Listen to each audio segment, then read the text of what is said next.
कोल्हापूरच्या सायबर चौकात राहणाऱ्या काटकर कुटुंबात एका कार्यक्रमाची लगबग सुरू होती। महिन्याभराआधी कुटुंबातल्या प्रतीक आणि अस्मिता या जोडप्यानं एका गोंडस मुलीला जन्म दिला। तिच्याच बारशासाठी 12 जुलैला प्रतीक आई वडिलांसोबत हॉल बघायला शहरात गेला होता। पण घरी परत आल्यावर त्याची बायको अस्मिता दार उघडत नव्हती। अस्मिता आणि तिचं बाळ नक्की कुठे आहे, त्यांना काय झालंय हे कळायला कुठलाच मार्ग नव्हता। दार तोडून आत बघितलं तेव्हा त्यांना दिसली पलंगावर झोपलेली मुलगी आणि पंख्याला लटकलेली तिची आई अस्मिता। प्रतीक आणि त्याच्या कुटुंबियांनी अस्मिताला खाली उतरवलं, दवाखान्यात नेलं, पण डॉक्टरांनी उपचाराआधीच तिला मृत घोषित केलं। अस्मिताच्या सासर आणि माहेरच्यांवर दुःखाचा डोंगर कोसळला। पण या घटनेच्या दुसऱ्याच दिवशी अस्मिताच्या आई वडिलांनी पोलीस स्टेशनमध्ये तिच्या सासरच्या मंडळींच्या विरोधात तक्रार दिली आणि प्रकरणाला गंभीर वळण लागलं। सासरच्यांनी पैशांसाठी, मुलगा होण्यासाठी आमच्या मुलीचा मानसिक आणि शारीरिक छळ केला। मुलाच्या ऐवजी मुलगी झाली म्हणून तिला त्रास दिला। तिच्या गळ्याभोवती जखमांच्या खुणा होत्या, त्यामुळे सासरच्यांनीच अस्मिताला मारल्याचा आरोप तिच्या आई वडिलांनी केलाय। कोल्हापुरातलं हे अस्मिता काटकर मृत्यू प्रकरण आहे काय? अस्मिताच्या आई वडिलांनी सासरच्यांवर कोणते आरोप केलेत जाणून घेऊयात या व्हिडिओमधून। नमस्कार, मी चिन्मय आणि तुम्ही पाहताय बोलबिडू। कोल्हापूर जिल्ह्यातल्या आजरा तालुक्यातल्या लाटगावमध्ये राहणारी अस्मिता अजित सरदेसाई। अस्मितानं गोव्यातून आपलं शिक्षण पूर्ण केलं। कुटुंबियांनी वर्षभरापूर्वीच तिचं लग्न कोल्हापूरच्या सायबर चौकीतल्या काटकर पार्कात राहणाऱ्या प्रतीक काटकर सोबत लावून दिलं। मग काही काळानंतर अस्मिता गरोदर राहिली। कुटुंबियांनी तिच्या डोहाळ जेवणाचा मोठा कार्यक्रम केला। जून महिन्याच्या दुसऱ्या आठवड्यात अस्मिताने एका मुलीला जन्म दिला। 15 ऑगस्टला मुलीचं बारसं करायचं ठरलं। त्यासाठी हॉल बघायला प्रतीक आपल्या आई वडिलांसोबत गेला होता। तेव्हा घरात अस्मिता आणि तिची मुलगी अशा दोघीच होत्या। दुपारी 4 वाजता प्रतीक आपल्या आई वडिलांसोबत घरी आला। त्यानं घराचं दार वाजवलं, पण प्रतिसाद मिळाला नाही। अस्मिता कामात असेल, विश्रांती घेत असेल असं त्यांना वाटलं, पण बराच वेळ झाला तरी अस्मिताने दार उघडलं नाही। प्रतीकने अस्मिताला फोन केले, पण तिने फोन उचलला नाही। मग घाबरलेल्या प्रतीकने आई वडिलांच्या मदतीने दरवाजा तोडला आणि आत शिरला। तेव्हा घराच्या हॉलमध्ये कुणीही नव्हतं, पण जेव्हा ते बेडरूम मध्ये गेले तेव्हा मुलगी पलंगावर झोपली होती, तर अस्मिता पंख्याला लटकलेली। प्रतीकने लगेचच तिला खाली उतरवून CPR हॉस्पिटलमध्ये नेलं, पण त्याआधीच अस्मिताचा मृत्यू झाला होता। घरून दवाखान्यात आणताना अस्मिता बेशुद्ध अवस्थेत असल्याचं सासरच्यांनी डॉक्टरांना सांगितलं, पण डॉक्टरांनी तिचा आधीच मृत्यू झाल्याचं सांगितल्यानं सगळ्यांनाच धक्का बसला। प्रतीकने अस्मिताच्या मृत्यूची माहिती लाटगावात राहणाऱ्या तिच्या आई वडिलांना दिली। अस्मिताच्या आई वडिलांना यावर विश्वासच बसत नव्हता। ते लगेचच हॉस्पिटलमध्ये पोहोचले। घटनेची माहिती मिळाल्यानंतर पोलीस सुद्धा CPR रुग्णालयात दाखल झाले। प्राथमिक तपासातून अस्मिताने स्वतःला संपवल्याची नोंद पोलिसांनी केली।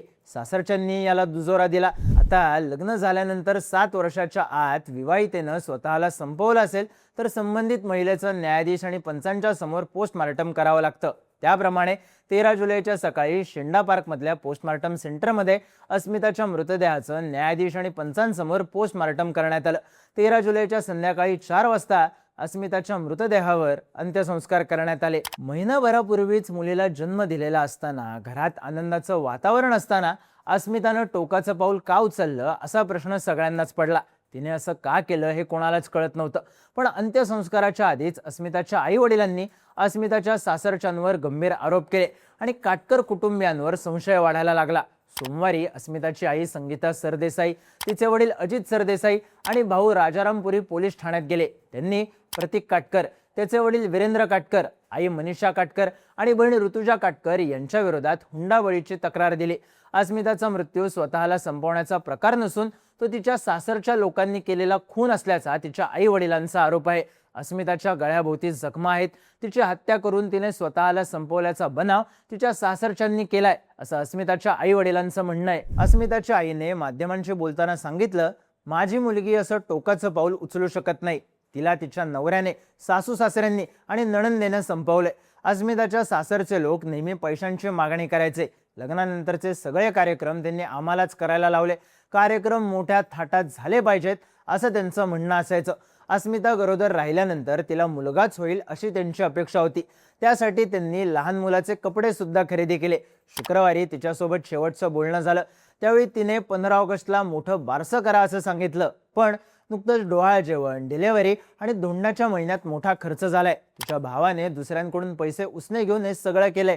त्यामुळे बारशाचा खर्च आम्हाला कसा परवडेल असं अस्मिताला सांगितलं. पण तरीही ती हट्ट करत होती, कारण तिला सासरचे टॉर्चर करायचे म्हणून ती डिप्रेशनमध्ये होती. पाळण्यासाठी आम्ही त्यांना तब्बल 52,000 रुपये दिले. आमच्या मुलीशी बोलण्यासाठी आम्हाला तिच्या सासूच्या फोनवर फोन करावा लागायचा. तिची सासू फोन स्पीकरवर टाकायची आणि आमचं सगळं बोलणं ऐकायची. मुलीच्या संसारात अडचण येऊ नये म्हणून आम्ही यातलं काहीच कोणाला सांगितलं नाही. अस्मिताच्या भावाला कसला तरी आजार होता म्हणून काटकर कुटुंबीय त्याला आपल्या घरात सुद्धा घेत नव्हते, असे गंभीर आरोप अस्मिताची आई संगीता यांनी केलेत. अस्मिताचे वडील सुद्धा माध्यमांशी बोलताना म्हणाले, लग्नानंतर तिसऱ्याच महिन्यापासून काटकर कुटुंबीय अस्मिताला त्रास द्यायला लागले. तुम्ही आम्हाला फसवलं, मुलाच्या आजारपणाची गोष्ट लपवली, आम्हाला तुमच्या मुलीला नांदवायचं नाही असं ते आम्हाला सांगायचे. मुलीला त्रास होऊ नये म्हणून आम्ही 2-3 वेळा त्यांच्याकडे जाऊन त्यांची माफी मागितली.